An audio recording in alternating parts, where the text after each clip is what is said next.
Jadi ini semuanya contoh bahwa Nabi Shallallahu Alaihi Wasallam punya masalah dalam berumah tangga. Sebelum beliau ada nggak Pak? Ada. Nabi Ibrahim alaihissalam, beliau pernah punya masalah dengan siapa? Sarah. Disebabkan ketika beliau bersama dengan Hajar sampai akhirnya menghasilkan anak, kecemburuan Sarah naik. Kemudian Allah Subhanahu wa taala perintahkan agar Hajar diungsikan kemana Pak? Kemana Pak? Ke Mekah.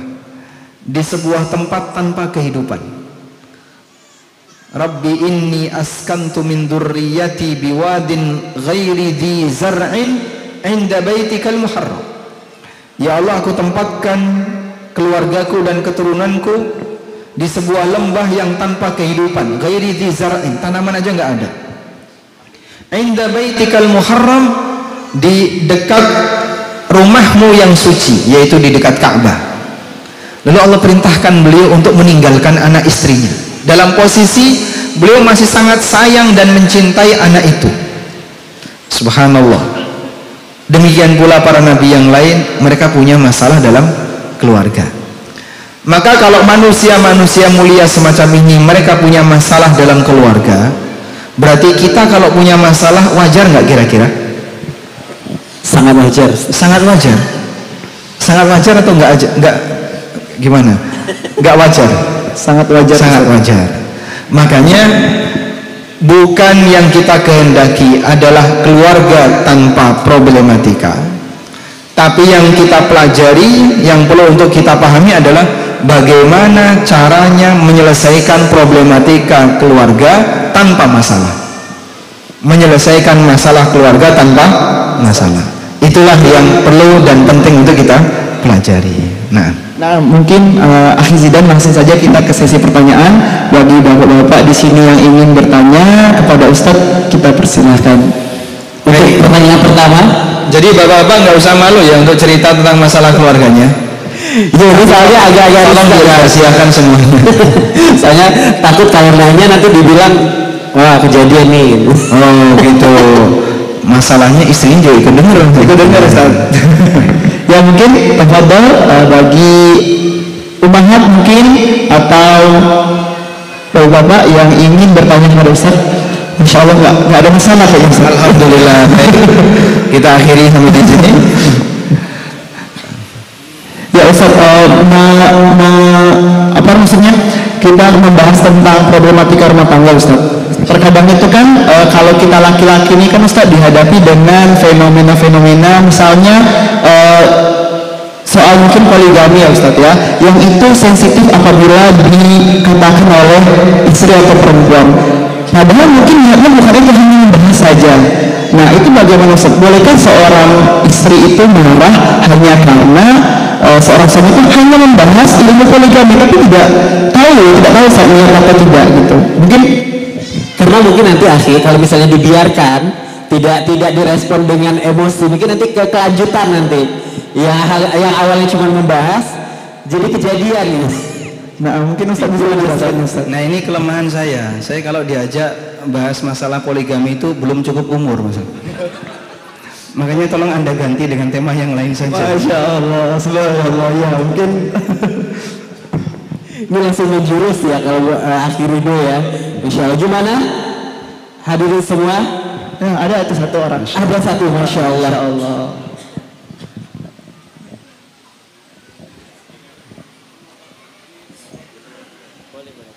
Baik, silahkan Bapak. Tidak perlu menyebutkan identitas Pak. Assalamualaikum warahmatullahi wabarakatuh. Boleh masuk kamera nggak Pak? Boleh, silakan. Oh boleh, Masya Allah. Pemberani ini ya. Terima kasih atas waktunya Ustaz. Yang ingin saya pertanyakan adalah saya sering mendengar ungkapan bahwa perceraian itu adalah perbuatan hal yang paling dibenci oleh Allah Subhanahu Wa Taala.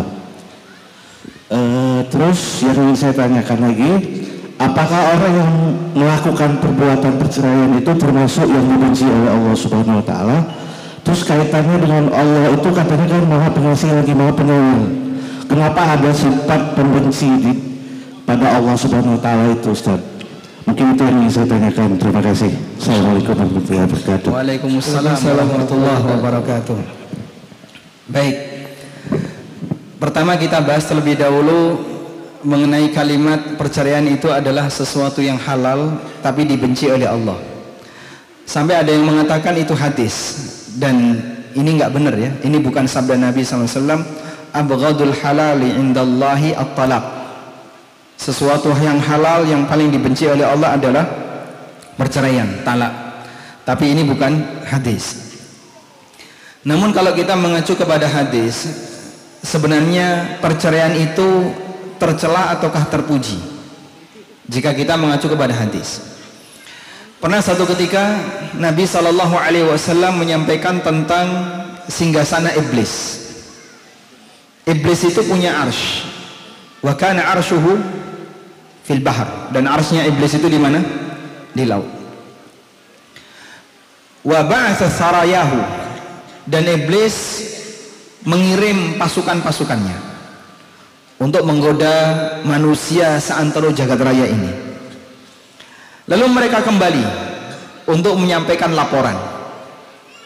Satu demi satu setan melaporkan, tidaklah aku meninggalkan fulan kecuali dia telah A, kecuali dia telah minum khamr. Tidaklah aku meninggalkan si A kecuali dia telah melakukan perbuatan maksiat ini. Tidakkah aku meninggalkan si B kecuali saya telah membuat dia melakukan maksiat ini. Satu demi satu seperti itu. Setiap laporan yang masuk, iblis selalu mengatakan biasa, biasa, biasa. Sampai akhirnya ada satu setan yang menghadap kepada iblis. Apa yang kau lakukan?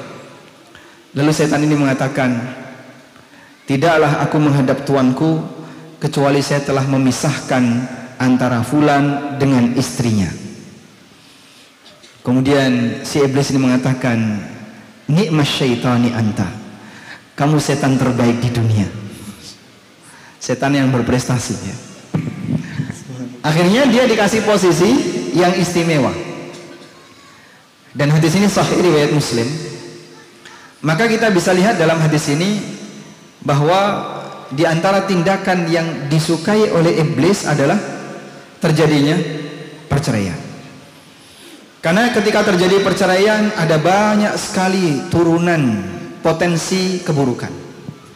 Mulai dari misalnya anaknya jadi nggak keurus, kemudian nanti belum lagi ramai di masyarakat, apalagi ketika yang cerai adalah ustadz, masya Allah, jamaahnya jadi hilang separuh, terutama yang ibu-ibu, langsung loyalnya hilang. Saya sudah nggak respon lagi sama ustadz ini. Kenapa? Dia menceraikan istrinya. Lah apa urusan kamu dengan rumah tangga ustadz? Apakah gara-gara ustadz menceraikan istrinya kemudian agamanya jadi hilang? Atau ilmunya jadi diragukan? Tidak. Baik. Dan masih banyak efek samping yang lain, terutama masalah pendidikan. Dari situlah kenapa iblis menjadi bangga ketika ada setan utusannya yang berhasil membuat seorang lelaki bercerai dengan istrinya. Namun pada kondisi tertentu kadang perceraian itu menjadi wajib. Kapan itu Pak? Ketika seorang lelaki atau wanita dia sudah tidak mungkin lagi disatukan dengan pasangannya. Ini suami istri kalau disatukan madharat. Berarti ketika dipisahkan menghalangi potensi madharat. Contoh misalnya, suami istri ini kalau digabungkan, istrinya membahayakan suaminya. Suka apa misalnya? Ngambilin duit suaminya, menteror suaminya, cubit suaminya suka dicubitin sampai pingsan misalnya. Dan itu membahayakan suami. Atau sebaliknya, ini suami ketika gabung lagi dengan istrinya, oh jahat dia. Kadang dia main KDRT, ada banyak sekali kejahatan yang dia lakukan kepada istrinya. Maka ketika mereka berkumpul madharat. Saat suami istri ini dikumpulkan terjadi madharat, berarti lebih baik gimana Pak? Pisahin. Apa tujuannya? Untuk menghalangi potensi madharat di antara mereka. Sebab yang namanya ad-darar yuzal, yang namanya madharat itu harus dihilangkan. Tidak semuanya yang namanya pernikahan itu bisa berlangsung langgeng. Kadang nggak cocok. Ketika nggak cocok, dipaksain harus tetap bersatu. Rumah tangga seperti neraka. bagi mereka. Sehingga yang suami nggak pengen pulang, istri ketika ketemu suaminya seperti ketemu macan. Aman ya? Insya Allah aman. Baik. Sehingga dalam posisi seperti ini, mereka bukannya kebahagiaan yang didapat, tapi ketika di rumah isinya tersiksa. Kalau kayak gini Pak, sudah, daripada berkelanjutan nanti saling terjadi kezaliman, dosa makin numpuk, mending mereka dipisahkan. Bisa jadi cerai lebih baik daripada bersatu. Nah, cerai yang kayak gini nggak tercela, karena ini pilihan yang terakhir dalam posisi ketika disatukan, bukannya kebahagiaan tapi mereka mendapatkan tidak nyaman ya, mereka justru tidak tenang dan seterusnya. Sehingga hukum bercerai itu ada 5, bisa wajib, sunnah, mubah, makruh, haram, tergantung kondisinya. Baik, pertanyaan saya, kapan sebuah perceraian berstatus haram? Angkat tangan. Kapan sebuah perceraian berstatus haram?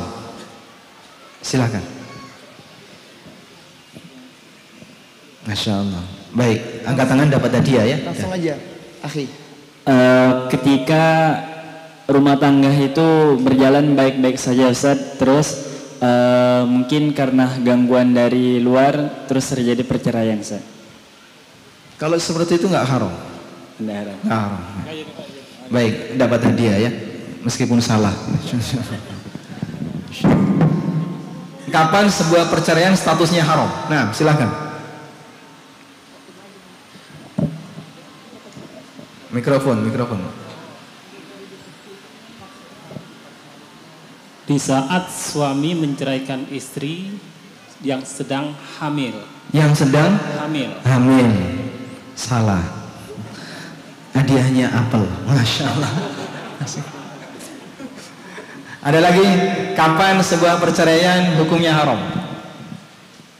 Silakan Ustaz. Masya Allah. Ini yang jawab Ustaz semua nih. Mikrofon ada di sini. Minta tolong Pak dipindahkan. Kapan cerai statusnya haram? Cerai statusnya haram pada saat suami menikahi istri, niatnya memang untuk setelah nikah ditalak tanpa ada sebab apapun. Niatnya ketika selesai nikah ditalak. Iya. Ini namanya nikah syighar. Dan nikah syighar sebagian ulama membolehkan, dan itu bukan hal yang haram. Boleh izin menjawab Ustaz? Sebentar dulu. Kasih hadiah pir. Ini biar habis kan. Ini dipajang atau dimakan? Dipajang. Dimakan Ustaz. Afwan Ustaz. Dipajang. Untuk dimakan Ustaz. Untuk dimakan. Masya Allah Ustaz. Karena dari tadi saya nggak pernah dipersilahkan tuh. Makanya kita habiskan aja untuk hadiah. Baik. Selanjutnya silakan Pak. Wah, makin rame ini ya. Kapan sebuah perceraian statusnya haram?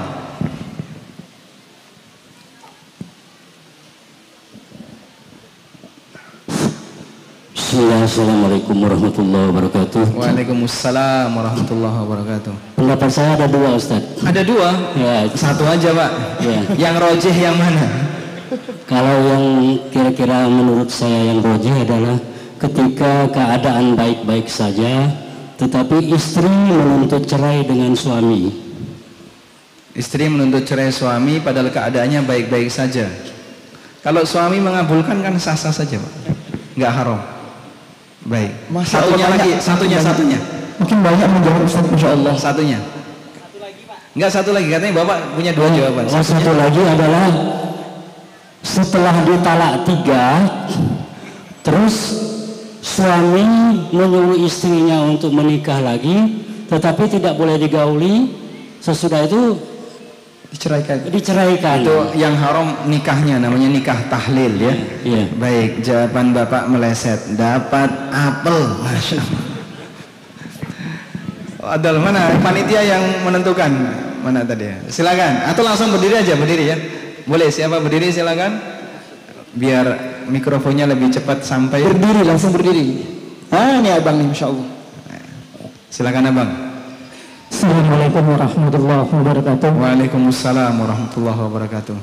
Mungkin pendapat saya Ustaz, Saat suami menceraikan istri karena bosan. Kalau cerai dalam posisi masih sangat cinta itu tidak ada, Pak. Oh gitu ya. Baik, jawaban Bapak terlalu dipaksakan. Maka hadiahnya ini apa ini? Pir ya. Masya Allah. Alhamdulillah. Habis ini ya.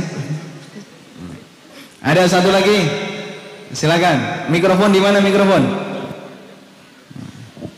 Bismillah. Cerai yang diharamkan itu adalah ketika seorang suami menceraikan bukan karena Allah.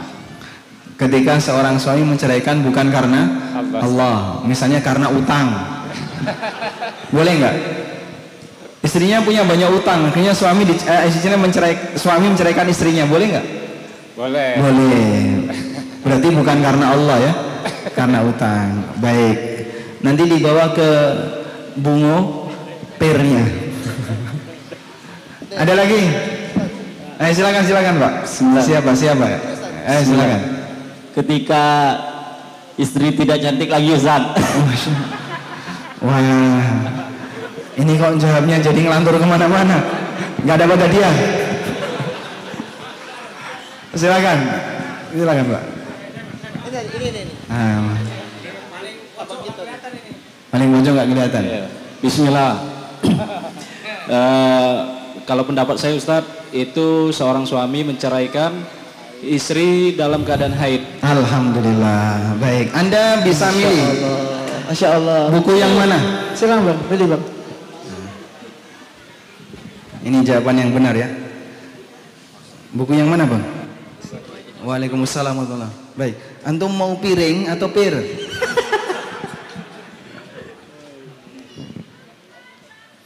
Tapi ini jawabannya nggak dari Google ya Bang ya? Dari Maris ya, siap. Syukran, barakallahu fikum. Jadi jawaban yang benar, menceraikan istri yang hukumnya haram adalah menceraikan istri ketika sedang haid. Yang itu dilarang oleh Allah dalam Al-Quran. Karena Allah perintahkan talliquhunna li'iddatihinna wa ahsul iddah. Ceraikan para istri kalian ketika mereka bisa menghadapi masa iddah, dan hitunglah masa iddah itu. Bisa menghadapi masa iddah maksudnya adalah diceraikan dalam kondisi suci atau hamil. Sehingga cerai ketika hamil hukumnya boleh atau tidak? Boleh. Nabi SAW mendapatkan laporan dari Umar bahwa Abdullah bin Umar menceraikan istrinya dalam kondisi haid. Lalu beliau mengatakan, murhu falyuraji'ha thumma talliqha tahiran aw hamila. Perintahkan Ibnu Umar untuk merujuk istrinya. Kemudian setelah itu silahkan ceraikan dia dalam posisi ketika suci atau dalam posisi hamil.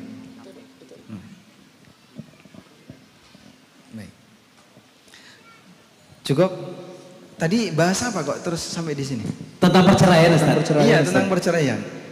Iya ya betul. Jadi cerai itu hukum asalnya gimana? Ada 5 tadi ya.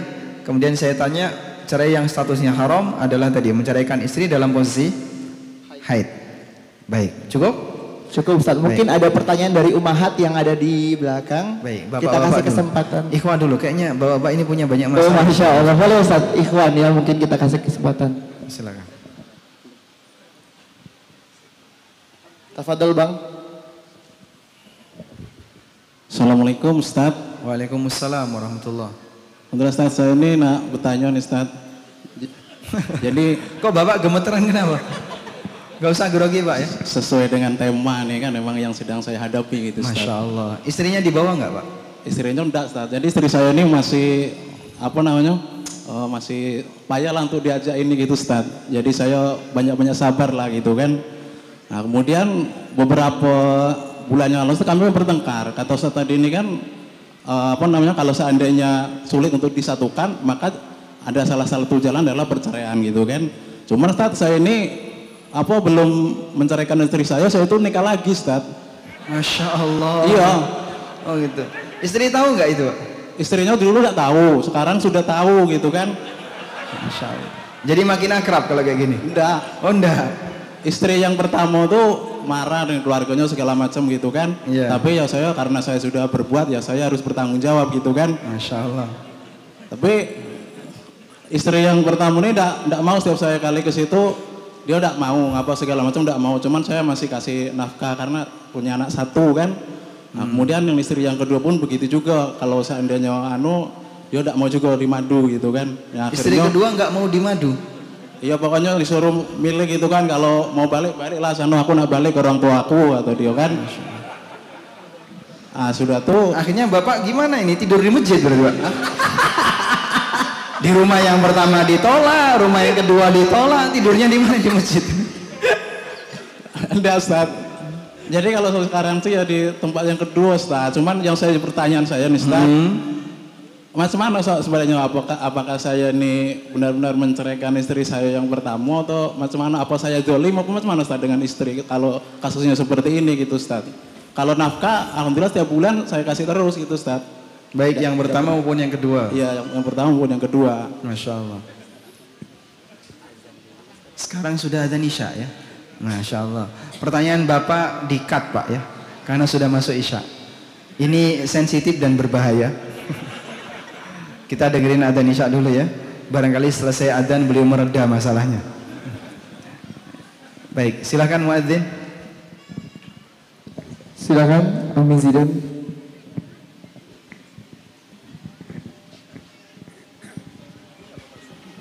Oh, enggak apa-apa.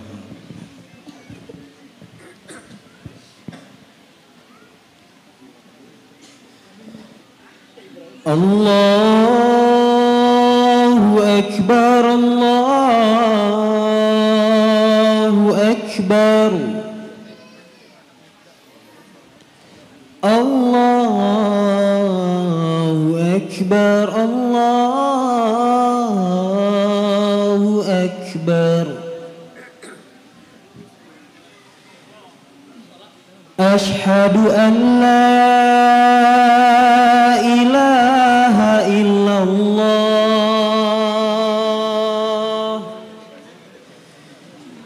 Ashhadu an la ilaha illallah.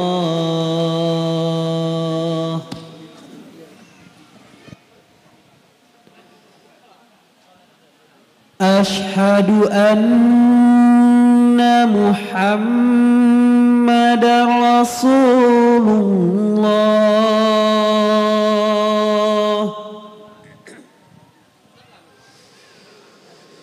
Ashhadu anna Muhammadar Rasulullah.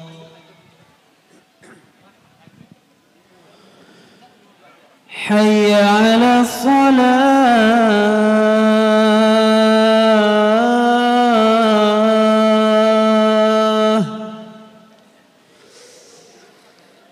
Hayya 'ala shalah.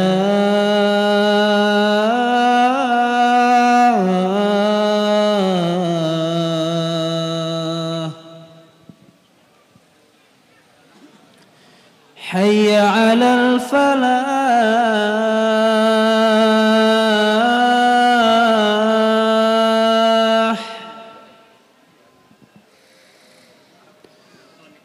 Hayya 'alal falah.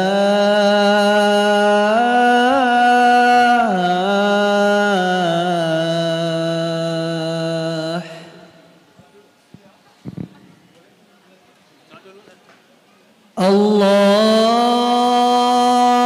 Akbar, Allahu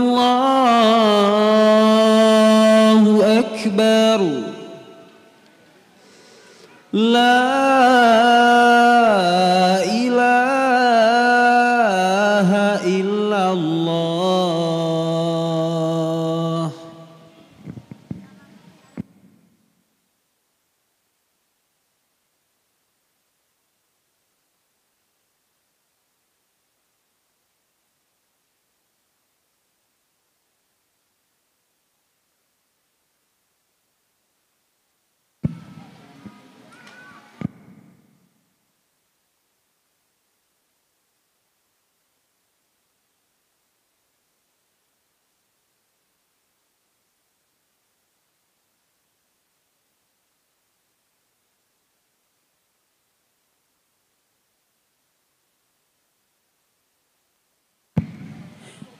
Ya, kita lanjut kembali ya, mempersilakan Ustadz untuk menjawab pertanyaan dari jamaah tadi. Silakan Ustadz.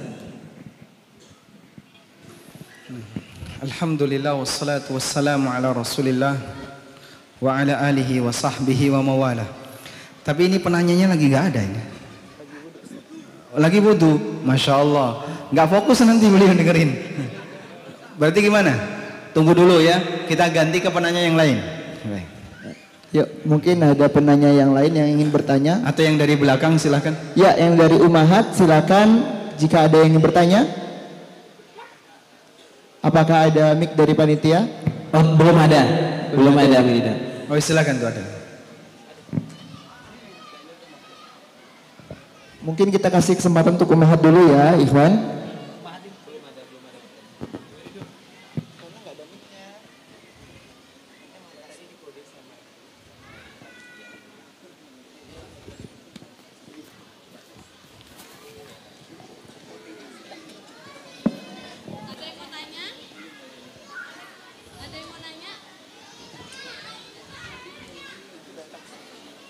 Nah.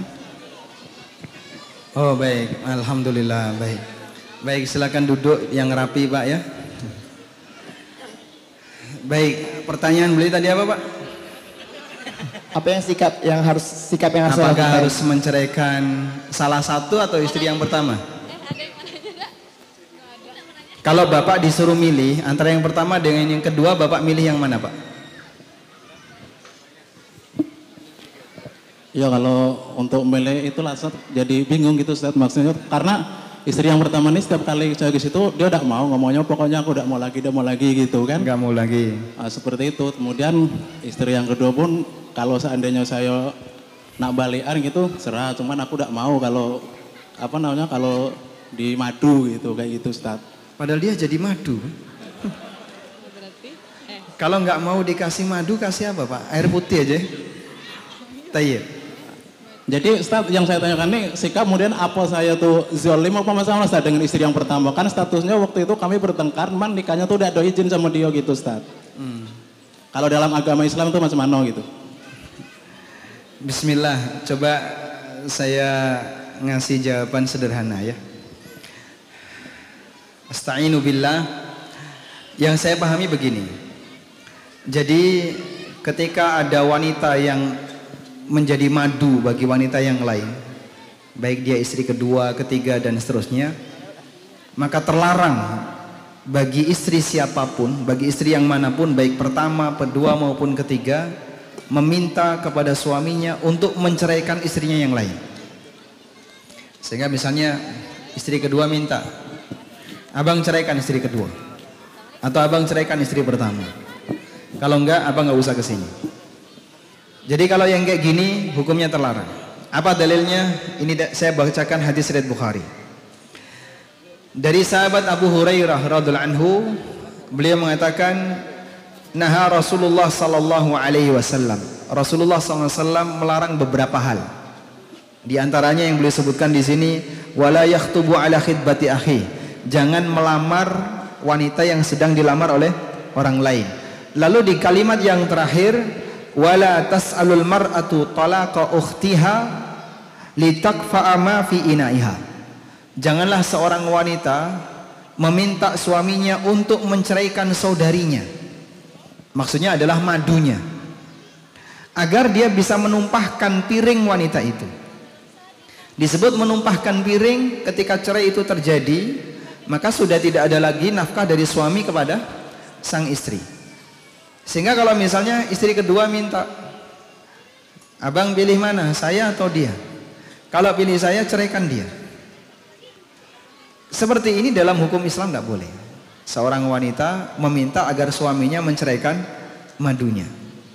Karena kalau Anda menceraikan istri disebabkan karena motivasi istri yang lain, berarti sama dengan menumpahkan piring istri yang pertama. Akhirnya dia nggak dapat jatah nafkah lagi. Tapi kalau bapak menceraikan istri pertama atau istri yang kedua dengan pertimbangan selain itu, misalnya kayaknya dia sudah nggak mau lagi sama aku, Setiap kali mendekat, dan kalaupun saya ceraikan istri yang kedua, dia juga tetap berpegang pada pendiriannya, tetap nggak mau sama suaminya. Mungkin dengan pertimbangan itu Anda boleh ceraikan. Tapi kalau pertimbangannya sekali lagi karena permintaan tadi, jangan dikabulkan. Dipahami insya Allah Pak? Sudah. Masih bingung? Bingung ya? Saya sarankan begini. Jadi berkeluarga itu kan tidak hanya menggabungkan dua manusia, tapi berkeluarga itu menggabungkan dua keluarga besar. Sehingga ketika si A menikah dengan si B, yang terlibat itu tidak hanya A dan B, tapi di belakang A dan B itu ada keluarga besar.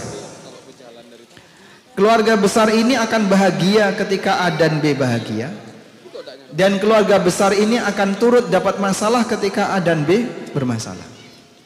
Maka kami sarankan begini ya, apabila tidak bisa diislah, fab'atsu hakaman min ahlihi wa hakaman min ahliha iyurida islahan yuwaffiqillahu bainahuma. Coba tunjuk wakil dari keluarga suami dan tunjuk wakil dari keluarga istri. Lalu dua wakil ini berunding. Kira-kira solusi yang paling tepat untuk keluarga ini bagaimana? Apakah diputus ataukah lanjut? Jika masing-masing wakil ini berangkat dengan niat yang tulus, yang kata Allah iyurida islahan, jika mereka punya semangat sama-sama ingin memperbaiki, yuwaffiqillahu bainahuma, maka Allah akan kasih taufik di antara mereka berdua, sehingga Allah akan berikan mereka hidayah untuk membuat keputusan yang paling bijaksana. Itu solusi yang diajarkan dalam Quran. Makanya ketika suami istri mereka berantem, bertengkar dan nggak bisa didamaikan, sudah kayaknya mereka sudah nggak bisa lagi ketemu, maka penyelesaiannya tunjuk apa? Wakil. Dari siapa Pak? Pihak keluarga putra dan pihak keluarga putri. Insya Allah kalau serius mau menyelesaikan, akan Allah kasih taufik. Wallahu a'lam. Nah Ustaz, silahkan. Ya mungkin dari Ummahat ada yang ingin bertanya. Cek.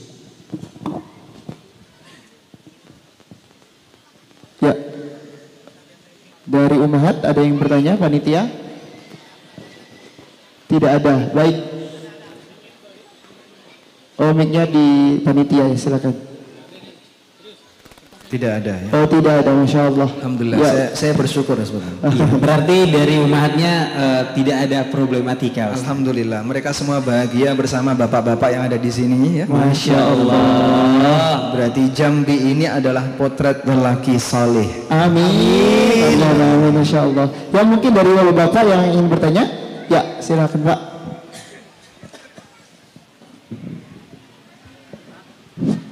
Assalamualaikum Ustadz. Berkaitan dengan perceraian yang haram tadi Pak Ustadz. Jika seorang suami melakukan katakanlah perceraian dalam kondisi istri haid, itu apakah status talaknya itu tetap jatuh atau dibatalkan Ustadz? Itu yang pertama. Ada lagi yang kedua Pak Ustadz. Kata-kata talak yang mempunyai sifat sah bercerai itu sebenarnya seperti apa Ustaz? Terima kasih. Baik, pendidikan dalam masalah seperti ini nggak kalah penting dibandingkan dengan kita bahas masalah muamalah. Karena terbukti banyak sekali orang yang nggak paham, sehingga kadang dalam sebuah rumah tangga suami itu sudah berkali-kali menceraikan istrinya tanpa sadar, dan dia beranggapan cerai ini nggak sah. Akhirnya kadang bisa lebih dari 3 kali.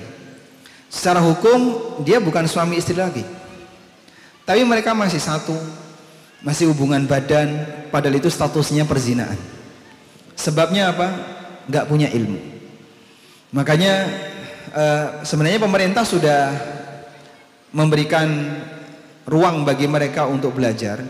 Di KUA sendiri kan kadang ada pelatihan pra pernikahan ya, yang itu diberikan kepada para calon pasangan suami istri yang mau menikah. Cuman ini tidak direspon maksimal. Oleh karena itu kita bisa kasih semangat kepada para pemuda. Sebelum kamu nikah, kamu harus paham tentang fikih usrah, fikih masalah pernikahan, terutama berkaitan dengan masalah cerai, karena ini sensitif. Saya sampaikan begini, pertama, bahwa cerai itu mau serius maupun gak serius, statusnya apa Pak? Sah.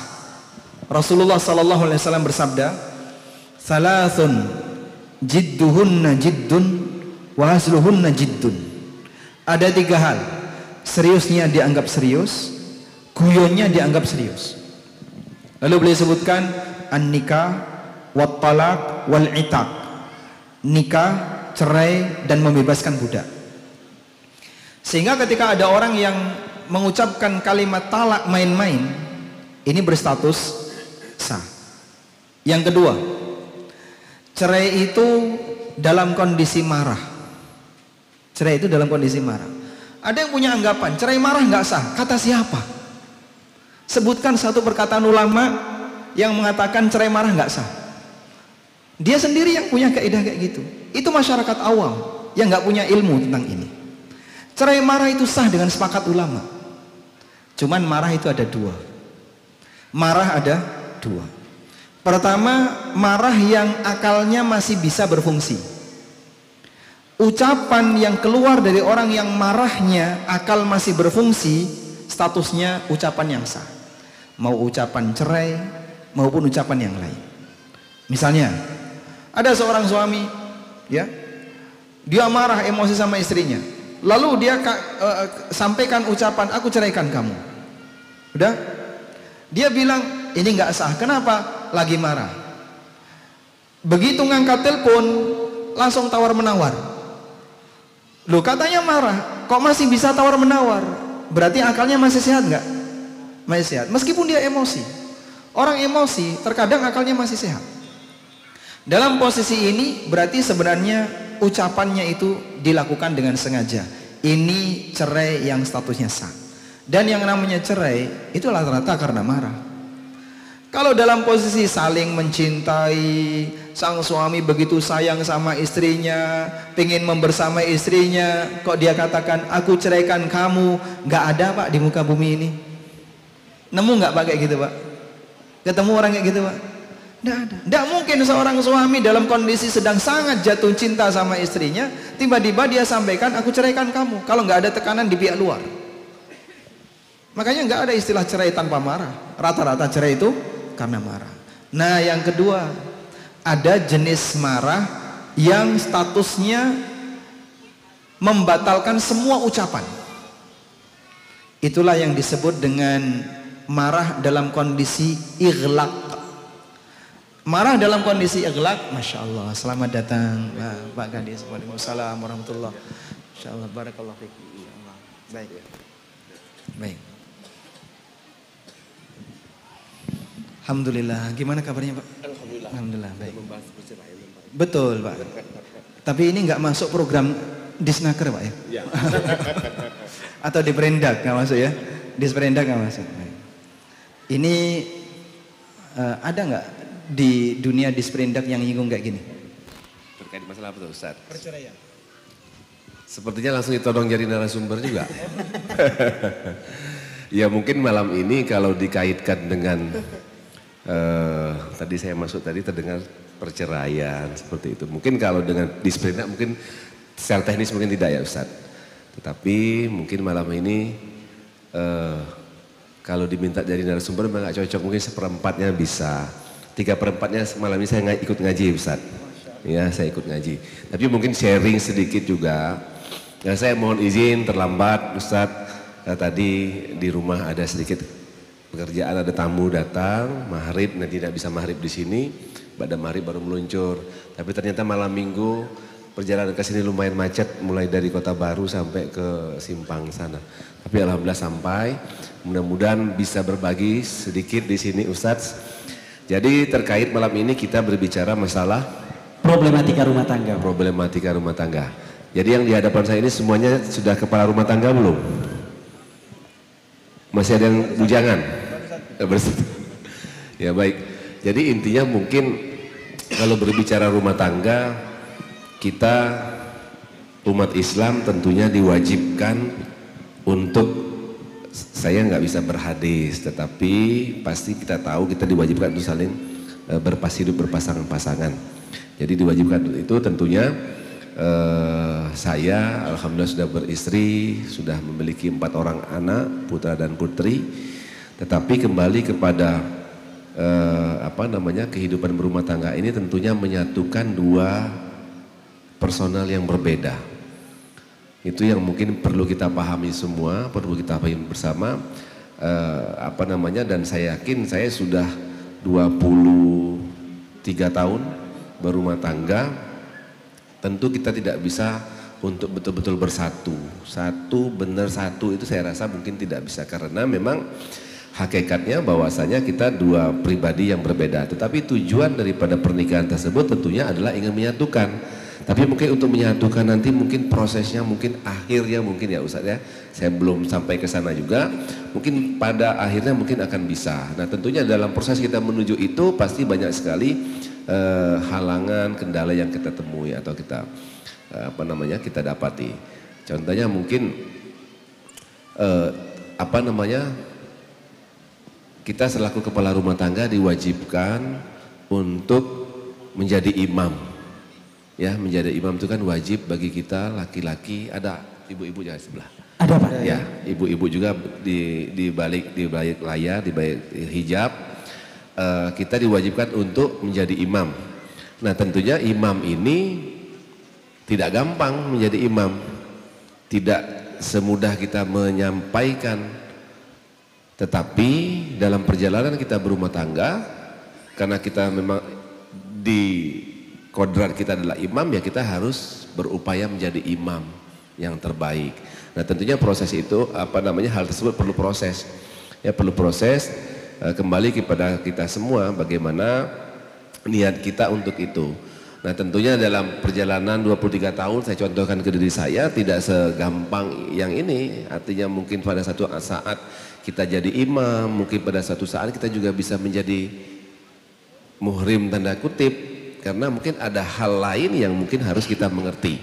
Artinya tujuan untuk menyatukan 2 hati ini terus berproses. Artinya tentu juga kita harus saling mengerti, kita harus mungkin sama-sama kadang-kadang kita harus mengalah untuk kebaikan. Mungkin dalam hati kita hari ini kita jengkel, tapi mungkin besok lusanya kita baru menyadari, oh kita semestinya tidak begitu. Kadang-kadang pasti seperti itu. Nah jadi proses itulah yang mungkin jadi pelajaran kita semua. Insya Allah mudah-mudahan kita tetap disatukan oleh Allah. Nah kalau kita paham itu, mudah-mudahan itu tidak akan kata yang Ustaz sampaikan tadi begitu saya masuk ruangan ini, cerai itu tidak akan terjadi.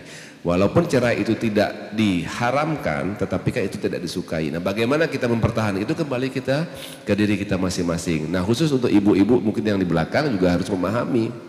Karena tujuan kita untuk melalui rumah tangga, kehidupan rumah tangga untuk menuju surga, mungkin itu harus ada peran serta kita semua, tidak berat sebelah. Ada peran suami, ada peran istri. Dan kita suami juga tidak harus egois, kamu istri harus begini, tidak. Kita istri harus begini, kita pun harus begitu. Tapi saya tidak bisa menyampaikan melalui hadis, mungkin Ustadz lebih paham, tapi saya yakin itu ada pasti dituangkan dalam hadis, mungkin dalam Al-Quran yang kita pedomani. Jadi intinya Bapak Ibu sekalian, bahwasanya selama kita hidup berumah tangga itu kita harus sama saling menjaga hati, baik itu suami maupun istri, tidak hanya imam tetapi juga makmumnya. Mungkin itu saling memahami ya. Ya, saling memahami. Itu dulu. Alhamdulillah, barakallahu fikum. Baik, kata kuncinya suami harus siap jadi imam ya. Dan yang namanya imam kan gak boleh ngentut Pak ya. Betul kan? Batal nanti Pak ya. Tayyib. Coba saya lanjutkan dulu berkaitan dengan masalah fikih talak tadi. Jadi ada yang disebut dengan marah dalam kondisi ighlaq. Kalau sudah dalam kondisi ighlaq itu marah sampai puncak, sehingga membuat logika orang itu hilang. Akhirnya dia nggak sadar, dia ngerusak barang-barang di sekitar rumahnya, kadang bahkan dia membentur-benturkan kepalanya, bahkan ada upaya untuk bunuh diri. Ini orang iglak. Kalau sudah sampai dalam kondisi iglak, maka dia dianggap seperti orang gila. Keluar kalimat cerai nggak dihitung. Itulah marah yang cerainya tidak sah. Maka kalimat cerai ketika marah tidak sah itu nggak benar. Karena hampir semua perceraian latar belakangnya adalah emosi. Kemudian keluarlah kalimat cerai. Selanjutnya, kaidah berikutnya. Tadi berapa? 3 ya, yang keempat sekarang. Bahwa cerai itu maksimal berapa, Pak? 3. Maksimal berapa? Yang boleh rujuk 2. Kalau sudah 3, begitu jatuh 3 langsung bukan suami istri. Tapi kalau baru 1 dan 2, mereka masih suami istri. Mohon dipahami kaidah yang kelima, bahwa jatuhnya cerai 1 dan cerai 2 tidak otomatis membatalkan status suami istri. Ada status perceraian yang sah, tapi suami istri masih berlangsung. Status suami istri masih bertahan. Batasnya sampai kapan? Sampai selesai masa iddah. Dalam Al-Quran Allah menyebut lelaki yang sudah menceraikan istrinya dengan sebutan suami. Allah berfirman, wa bu'ulatuhunna ahaqqu biraddihinna fi dzalika in aradu islaha. Suami-suami para wanita itu mereka yang lebih berhak untuk merujuk istrinya yang sudah dia ceraikan. Sehingga Allah sebut lelaki yang sudah menceraikan istrinya dengan kalimat, dengan predikat suami. Berarti mereka masih suami istri. Karena itu ketika jatuh cerai 1, si A menceraikan istrinya, aku ceraikan kamu, cerai 1. Mereka masih bisa hidup bareng, kumpul bareng, sekamar, lihat aurat, bebas sebagaimana suami istri. Dan ini batasnya selama masa iddah. Masa iddah untuk wanita produktif berapa lama, Pak? Salasata quru, selama 3 quru. Quru itu apa? Haid, pendapat yang lebih kuat. Sehingga selama 3 kali haid, disinilah wanita punya kesempatan untuk membersamai suami yang telah menjatuhkan talak kepadanya. Selama 3 kali haid ini tidak ada kalimat rujuk, maka mereka belum rujuk. Sehingga misalnya haidnya normal per bulan, jatuh cerai hari ini, haid besok terjadi haid. Berarti ketika terjadi haid dihitung 1 haid. Bulan depan terjadi haid lagi, bulan depan terjadi haid lagi. Berapa hari haid? Biasanya 7 hari. Di rentang waktu 7 hari itu kesempatan terakhir di bulan yang ketiga. Mereka berdua bersama. Begitu detik-detik terakhir haid, ini sudah harus persiapan. Tidak boleh aurat kelihatan, tidak boleh bersama lagi, sehingga salah satu harus siaga di luar. Begitu selesai masa iddah, si wanita ini suci, mereka bukan lagi suami istri. Ketika jatuh haid 1 dan sudah selesai masa iddah, bisa nggak mereka bersatu lagi, Pak? Bisa. Melalui apa? Melalui apa? Nikah ulang, akad ulang. Nah, untuk akad ulang ini harus menghadirkan wali, ada saksi, ada mahar, dan aneka kebutuhan akad sebagaimana yang Anda lakukan ketika jadi pengantin baru. Paham ya? Ini berlaku untuk cerai 1 dan 2. Tapi kalau cerai 3, begitu si A menceraikan istrinya yang ketiga, aku ceraikan kamu untuk yang ketiga kalinya, sudah, ketika itu bukan suami istri, maka istri langsung berhijab, tidak boleh menampakkan diri dari suaminya. Tayyib. Kemudian dia menjalani masa iddah terpisah dengan suaminya. Kalau cerai 1 dan 2 masa iddahnya gabung dengan suaminya. Kalau cerai 3 masa iddahnya terpisah dengan suaminya. Selanjutnya, kalimat cerai apabila disampaikan secara berulang, apakah itu dihitung berulang ataukah dihitung 1? Misalnya, seorang suami lagi emosi lalu dia bilang ke istrinya, aku ceraikan kamu, aku ceraikan kamu, aku ceraikan kamu. Diulang berapa kali? 3 kali. itu dihitung 1 atau dihitung 3? Dihitung 1. Ulama beda pendapat. Perbedaan pendapat ini berangkat dari pemahaman mereka. Pengulangan itu sifatnya taukid, penguatan makna, ataukah sifatnya ta'did, untuk menyatakan menyatakan pernyataan yang berbeda. Kalau sifatnya pengulangan makna, penguatan makna, berarti mau 3, mau 5, mau berkali-kali, sifatnya dihitung 1. Pak, misalnya saya sampaikan kepada si A ya. Mas, namanya siapa Mas? Ahmad. Masya Allah. Mas Ahmad umur berapa? 26 tahun. Mas Ahmad, saya sampaikan ke Mas Ahmad, saya mencintai Mas Ahmad karena Allah. Saya ulangi lagi, saya mencintai Mas Ahmad karena Allah. Betul-betul saya mencintai Mas Ahmad karena Allah. Itu berapa kali Pak? Dihitung berapa? Dihitung 1. Kenapa? Sifatnya hanya penguatan, sehingga tidak dihitung 3. Dan insya Allah pendapat inilah yang lebih kuat. Dan itu praktek yang ada di zaman Nabi SAW maupun Abu Bakar. Artinya secara bahasa, pengulangan itu lebih kepada penguatan dan bukan pernyataan yang berbeda. Paham ya? Aku ceraikan kamu 100 kali. Dihitung berapa? Mungkin nggak ada cerai 100 kali? Nggak mungkin ya. Dihitung berapa? 1. Dia dihitung 1. Sehingga ketika itu dihitung 1, maka kalimat berulang dianggap penguatan, makna, penegasan, dan bukan dianggap pernyataan yang berbeda. Paham ya? Masih banyak orang yang seperti ini kadang nggak perhatian. Akhirnya kalau cerai 3 itu dilakukan di waktu yang berbeda. Misalnya pagi, siang, sore. Pagi habis sarapan aku ceraikan kamu. Siang makan siang, habis makan siang aku ceraikan kamu. Begitu malam dia ngomong aku ceraikan kamu, di 3 waktu yang berbeda, jatuhnya talak 3. Berarti mereka bukan suami istri lagi. Sudah? Hati-hati dengan lisan yang tidak bertulang. Penggunaan lisan yang tidak bertulang dalam urusan seperti ini tadi, jidduhunna jiddun wa hazluhunna jiddun. Seriusnya dianggap serius, guyonnya dianggap serius. Kalau nggak waspada bisa jadi keluar kalimat cerai sementara suami nggak sadar. Selanjutnya, kalimat cerai ada 2. Ada talak sharih dan ada talak kinayah. Talak sharih adalah kalimat yang tidak punya makna yang lain selain cerai. Nah, itu kalau dalam bahasa Arab bisa at-talaq, bisa tasrih, bisa pisah, dan seterusnya. Baik. Dan ada kalimat tidak tegas yang disebut dengan kalimat kinayah. Kalimat kinayah itu begini, kalimat yang ambigu, punya beberapa kemungkinan makna.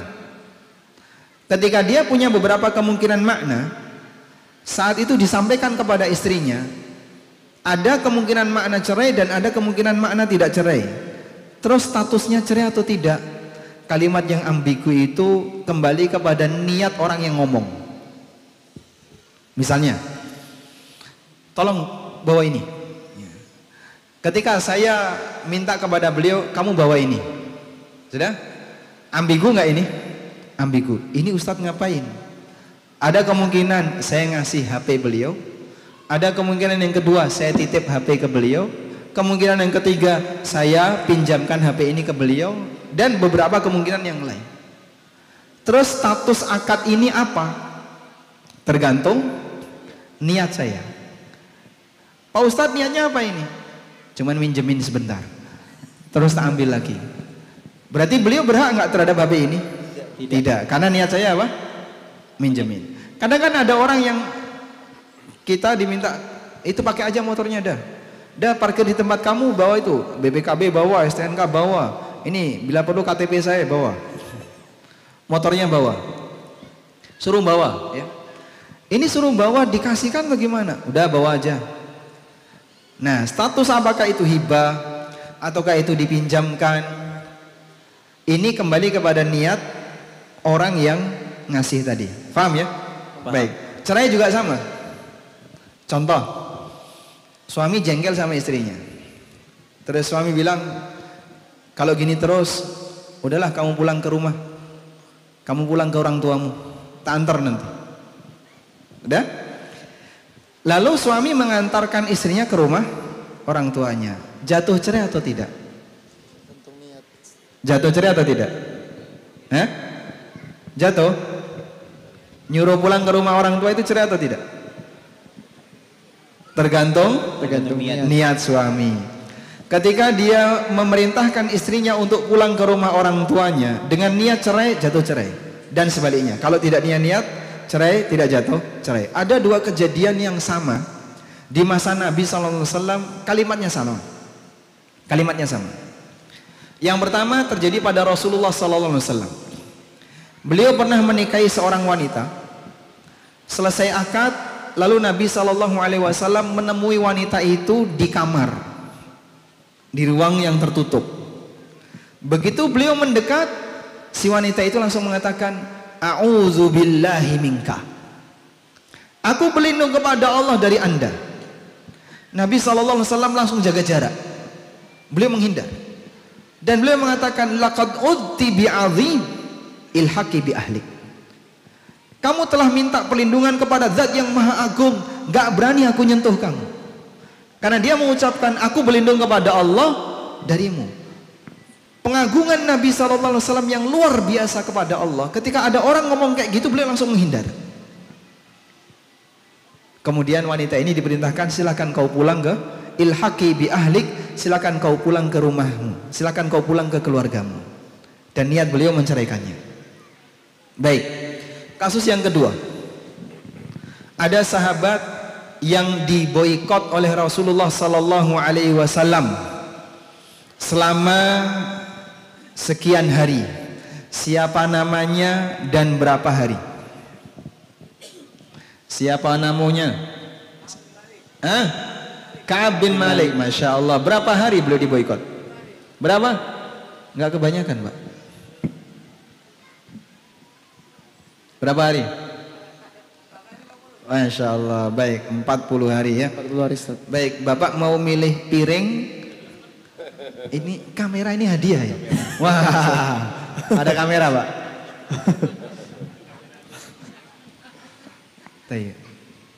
Dapat hadiah ya. Mana. Ini mau? Boleh, Masya Allah. Masya Allah, alhamdulillah. Ka'ab bin Malik diboikot oleh Rasulullah sallallahu alaihi wasallam.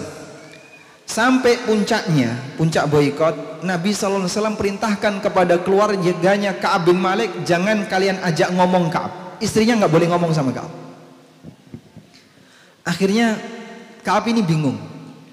Kalau satu rumah nggak boleh ngomong, gimana rasanya? Kayak ikan gitu, umi tapi nggak ada suaranya. Satu rumah nggak boleh ngomong. Akhirnya Ka'ab mengatakan kepada istrinya, saya tidak tahu apa yang harus saya lakukan. Silahkan ilhaqi bi ahlik, kamu pulang saja ke rumah orang tuamu. Istrinya pulang ke rumah orang tuanya. Tapi niat Ka'ab bukan dalam rangka menceraikan istrinya. Begitu boikot ini dicabut, istrinya balik lagi. Sehingga ada kalimat pulanglah ke rumahmu, hukumnya berbeda karena niatnya beda. Itulah yang disebut dengan talak kinayah, cerai tapi dengan ungkapan yang tidak jelas. Baik, ini rasanya banyak teman-teman yang baru dengar ya, jadi mantuk-mantuk, Masya Allah. Jadinya teringat, udah berapa kali ya saya ngomong cerai sama istrinya. Tolong seperti ini dikoreksi, dan masih banyak kesadaran orang yang gak paham dengan kayak gini. Akhirnya berkali-kali mungkin dia melontarkan kalimat cerai tanpa sadar, padahal sebenarnya itu cerai yang sah. Pertanyaan yang disampaikan oleh Bapak tadi, kalau cerai itu dilakukan dalam posisi istri haid, tadi dikatakan tidak sah. Terus tadi dikatakan berdosa ya, bukan tidak sah, dikatakan berdosa, haram. Lalu statusnya sah atau tidak? Ada dua pendapat ulama. Pendapat yang pertama, status cerai ini sah. Sehingga meskipun haram tapi sah. Kok bisa, Pak? haram kaitannya dengan dosa, sah kaitannya dengan pengaruh cerai. Sehingga cerainya sah tapi dosa. Pendapat yang kedua, cerainya tidak sah. Karena ketika disebut haram, terlarang, berarti tidak sah. Dan wallahu alam, secara pribadi saya mengikuti pendapat jamaahir ulama. Jumhur ulama mengatakan cerainya sah. Sebagaimana keterangan Al-Hafidz Ibnu Qudamah bahwa perceraian dalam posisi istri haid statusnya sah meskipun haram. Wallahu a'lam. Masya Allah, luar biasa sekali penjelasan Ustadz tadi ya, Khizidan, tentang perceraian. tentang perceraian. Tapi Ternyata jangan dipraktekkan ya. jangan Paham teori bukan untuk dipraktekkan. Tapi ini menjadi ilmu baru ya, Khizidan, bagi kita tentunya ya, tentang banyak sekali jenis-jenisnya. Bahkan ada perceraian yang tidak ada lafaznya atau lafaznya tidak atau sama. Kiasan ya. Iya. Subhanallah. Jadi gimana para hadirin? Ustadz, kita Gimana? sholat. Bawa Pak, kira-kira siap sampai jam berapa? Jam berapa? 12? Masya Allah.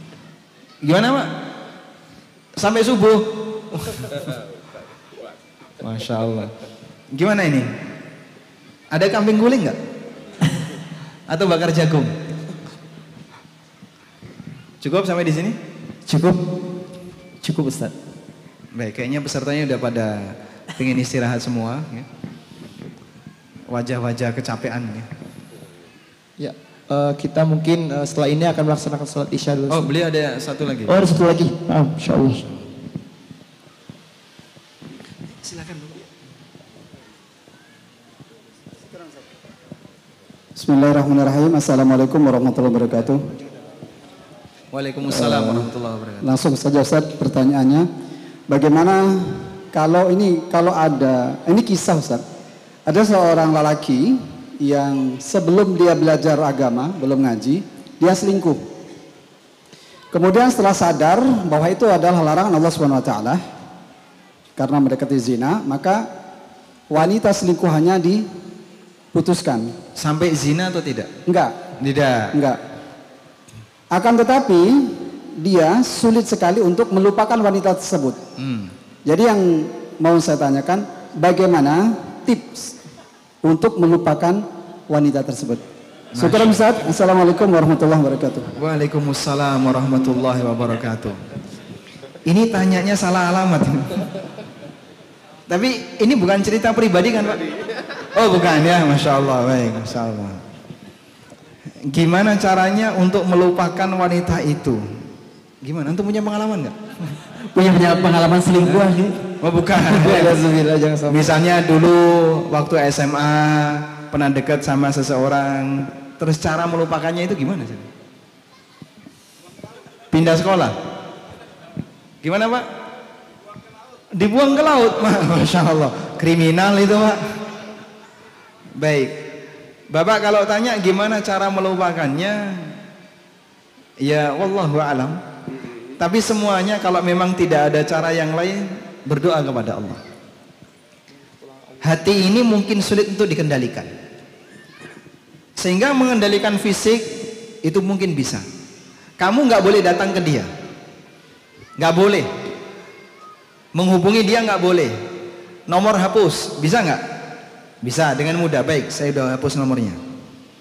Terus gimana? Tahu alamatnya? Tahu. Tapi kamu nggak boleh datang ke sana. Bisa nggak? Bisa.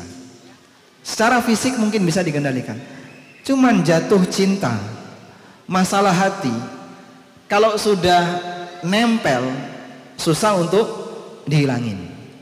Gimana solusinya? Solusi yang paling kuat adalah Anda tawakalkan hati Anda kepada Allah. Ya Allah, aku pasrahkan hatiku kepadamu. Buat hatiku bisa melupakan si dia ya Allah, tanpa harus melupakanmu. Sehingga kita mohon kepada Allah agar hati ini dikendalikan. Dan kita minta kepada Allah, gantikanlah aku ya Allah dengan cinta yang lebih baik kepada istriku. Jadi Anda minta kepada Allah agar suasana batin ini diberi kecukupan dengan apa yang dihalalkan oleh Allah dan meninggalkan sesuatu yang diharamkan. Kalau tetap nggak bisa, saya sudah berusaha seperti itu Pak Ustaz. Itu apa? Iya. Itu hati Ustaz. Hatinya kedengaran hati. Mohon panitia untuk mengantarkan mikrofon kepada akhwat.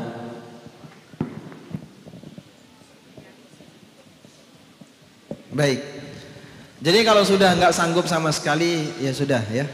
Serahkan kepada Allah, biar Allah Subhanahu wa taala yang menyelesaikan. Baik, cukup? Loh, kok ada sekarang? Nah, silakan.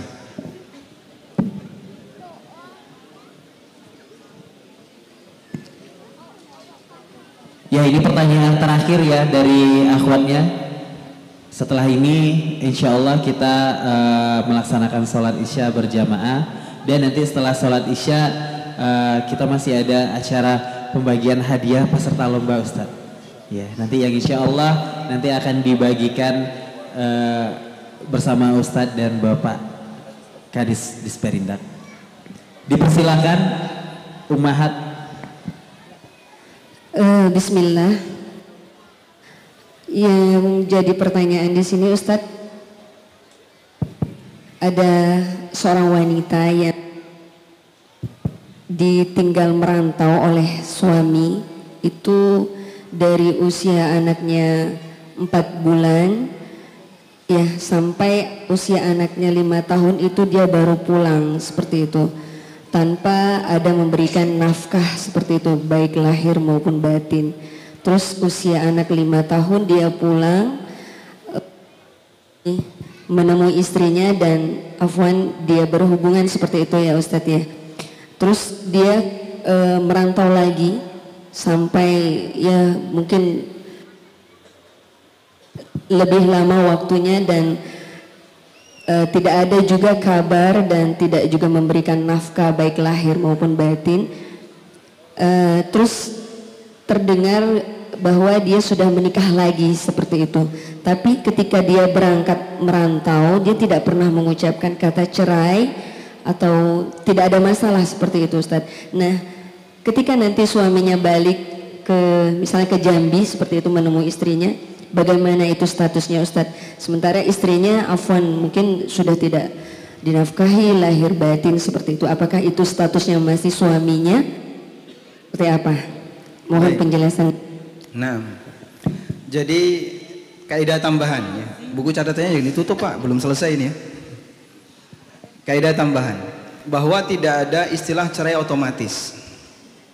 Tidak ada istilah otomatis cerai itu tidak ada. Cerai terjadi jika ada pernyataan dari suami. Kalau kemudian dalam posisi tadi suami ini ngilang selama 5 tahun, sekian tahun dan tidak pernah ada kalimat cerai, baik lisan, tulisan WA, SMS maupun yang lain, berarti hukum asalnya mereka masih suami istri. Karena tidak ada pernyataan cerai dari sang suami. Jika kita bicara apakah nikahnya ini tidak batal, jawabannya tidak batal. Namun kalau kita berbicara masalah bagaimana dengan hak istri, nah istri dalam kondisi ini dia di posisi didolimi. Apakah istri boleh gugat cerai? Jawabannya boleh. Terus gimana Pak? Sang istri menyampaikan kepada pihak yang berwenang, dalam hal ini bisa dia datang ke KUA atau ke pengadilan agama, lalu dia sampaikan, suami saya meninggalkan saya selama sekian tahun tanpa nafkah apapun, lahir batin tidak ada. Nanti pihak yang berwenang akan mempertimbangkan. Ketika mereka sudah melakukan validasi, lalu diputuskan bahwa gugatan ini diterima, maka status wanita ini sudah bukan lagi istri dari lelaki itu. Selanjutnya dia boleh nikah dengan lelaki yang lain. Tunjukkan bukti bahwa gugatannya itu telah diterbitkan oleh pihak yang berwenang. Ada surat yang diterbitkan oleh pihak pengadilan agama. Namun kalau misalnya si wanita ini mau bersabar, tidak apa-apalah, yang penting pokoknya saya setia nunggu abang ya, sampai berubah jadi hijau. Itu warna. Sehingga dia setia nunggu suaminya sampai suaminya pulang. Meskipun sangat lama, tidak jadi masalah. Abdurrahman bin Qasim, muridnya Imam Malik rahimahullah. Beliau pengantin baru, orang Mesir. Imam Malik tinggal di mana? Madinah. Abdurrahman bin Qasim dari Mesir. Ketika beliau pengantin baru, lalu kemudian bersama dengan istrinya sampai akhirnya istri ini hamil. Kemudian dia sampaikan kepada istrinya, wahai istriku, dulu saya punya keinginan untuk belajar kepada Imam Malik, dan saya ingin mewujudkan keinginan itu. Saya kasih pilihan ke kamu, kalau kamu tidak sabar menunggu saya pulang, kamu boleh minta untuk diceraikan, akan saya ceraikan sekarang. Tapi kalau kamu mau bersabar, tunggu sampai abang pulang, silahkan kau bersabar.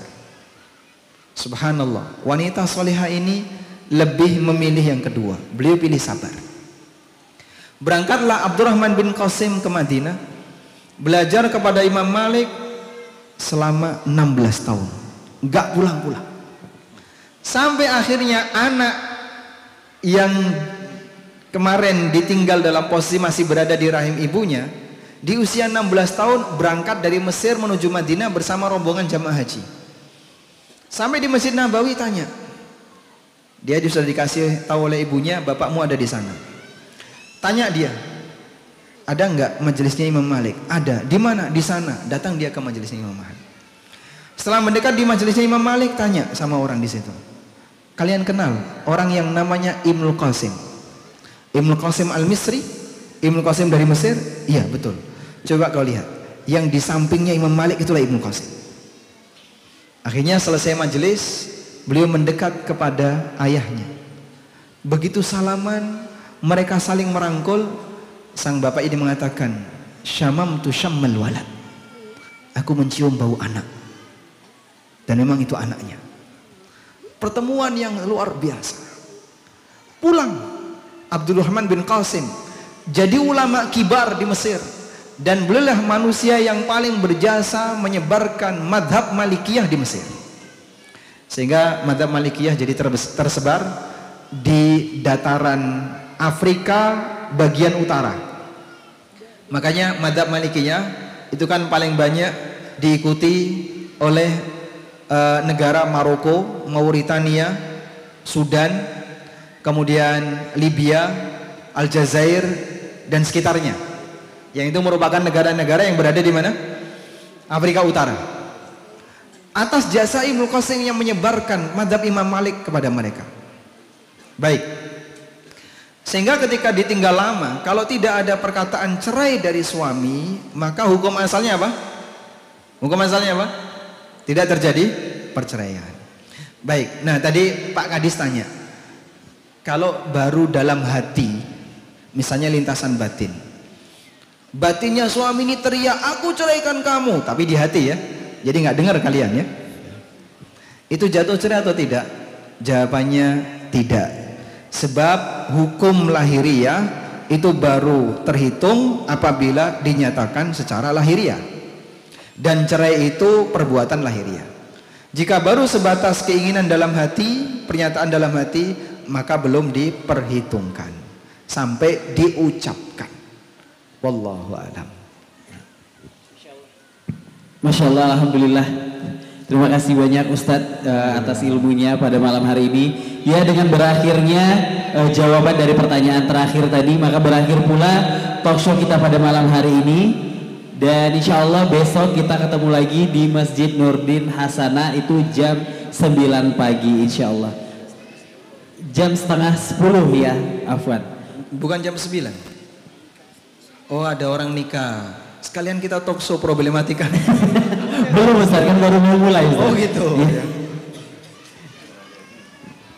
Ya, untuk itu dari Ustaz, apa ada yang ingin disampaikan lagi Ustaz? Masya Allah ya. Tadi saya ingin menggarisbawahi yang disampaikan oleh Pak Kadis ya, bahwa ketika kita nikah ini kan menggabungkan dua manusia yang punya karakter yang berbeda. Waktu kenalan itu rasanya yang diingat cuma baiknya doang ya. Waktu kenalan Pak ya, yang akhwat ingat-ingat baiknya yang ikhwan yang dikenang cuma baiknya yang akhwat, Begitu mereka nikah, layar mulai terkembang. Jadinya banyak yang kelihatan. Makanya manusia yang paling tahu karakter asli kita adalah siapa, Pak? Pasangan. Keluarga kita. Orang yang paling tahu tentang karakter asli wanita adalah suaminya.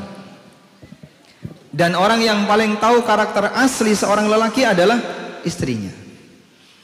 Makanya kalau Anda di luar dipuji orang lain, Masya Allah, bapak baik hati, bapak apalagi dermawan, bapak ini, kok di dalam rumahnya nilainya beda, sehingga terjadi khilaf ya antara penilaian istri dengan penilaian tetangga, istri tetangga. Yang dipakai yang mana? Penilaian orang yang kenal dekat dengan kita. Makanya Nabi SAW mengatakan, khiyarukum li ahlihi wa ana khiyarukum li ahli. Orang yang terbaik di antara kalian adalah yang terbaik bersama keluarganya. Karena orang yang paling bisa menilai kita adalah mereka. Makanya setelah talk show ini, bapak ibu pulang, nanti tanyakan sama istrinya. Ya. Manggil istri kalau di sini apa? Bini. Hah? Bini. Oh, bini. Bahasa Jambinya. Bini. Ya. Wahai biniku gitu ya.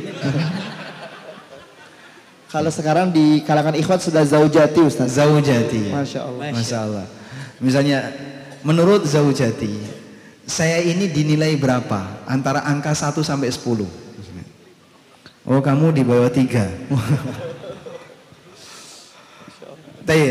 Jadi buat bisa saling menilai, meskipun kita juga dituntut untuk saling memahami, kasih pujian yang bagus untuk suami istri, biar mereka termotivasi untuk jadi suami yang baik dan jadi istri yang baik. Siap insya Allah ya?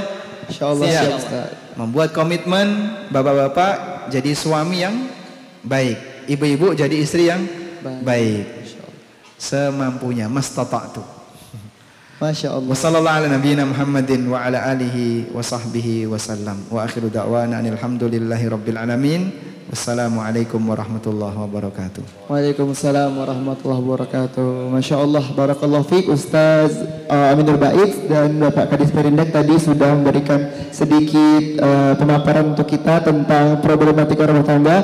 Semoga dengan apa yang disampaikan tadi kita semua bisa memohon pada Allah Subhanahu wa taala agar Allah mudahkan setiap problem yang kita rasakan di dalam rumah tangga kita masing-masing. Ya yasarallahu lana, dan semoga Allah berkahi rumah tangga kita semua. Amin Allahumma amin. Dan kita tutup dengan doa kafaratul majlis. Subhanakallahumma wa bihamdika asyhadu an la ilaha illa anta astaghfiruka wa atubu ilaik. Kami sebagai MC mohon maaf jika ada kata-kata yang salah, dan kita akhiri dengan wassalamualaikum warahmatullahi wabarakatuh.